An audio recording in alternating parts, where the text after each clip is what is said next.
যে শুভেন্দু অধিকারীর দিকে সকলের বিষ নজর, মানে তৃণমূল কংগ্রেসের প্রত্যেকের বিষ নজর। সিপিএমও এখন দেখছি শুভেন্দু অধিকারীর বিরুদ্ধে বলতে পারলে যেন খুশি হয়। আর বিজেপির মধ্যে দু একজন আছেন, তারা ছাড়া বাকি সবাই যাকে মেনে চলেন, সে শুভেন্দু অধিকারীকে কিন্তু কার্যত অনেক কথা বললেও শুভেন্দু অধিকারী নিজের জায়গা কিন্তু একের পর এক করে চলেছেন। পূর্ব মেদিনীপুরে যে ঘটনাগুলো ঘটছে না, একের পর এক জায়গা কিন্তু তৃণমূল কংগ্রেস নিজের জায়গা হারাচ্ছে।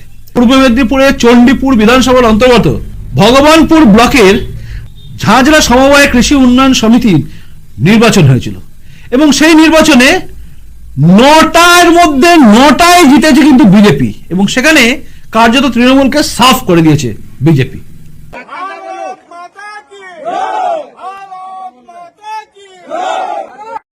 আমরা যেহেতু জিতে এসেছি, দায়িত্বটা আমাদের বেশি।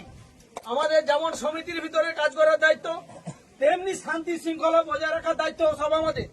তোমরা আনন্দ করো, কিন্তু বিরোধী পক্ষ অর্থাৎ আমাদের বিরোধী যারা আছে তাদের কোনো প্রকার অশান্তি বা কোন রকম অশান্তিতে তারা যেন না ভোগে, তারা যেন ভয় না পায়, এটা আপনাদের দায়িত্ব বা আমাদের দায়িত্ব সকলে। এটা সকলকে সংযত অবস্থায় থাকার জন্য আমি অনুরোধ করবো।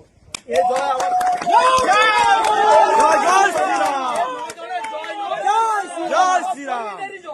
জয় কর্মীদের জয়।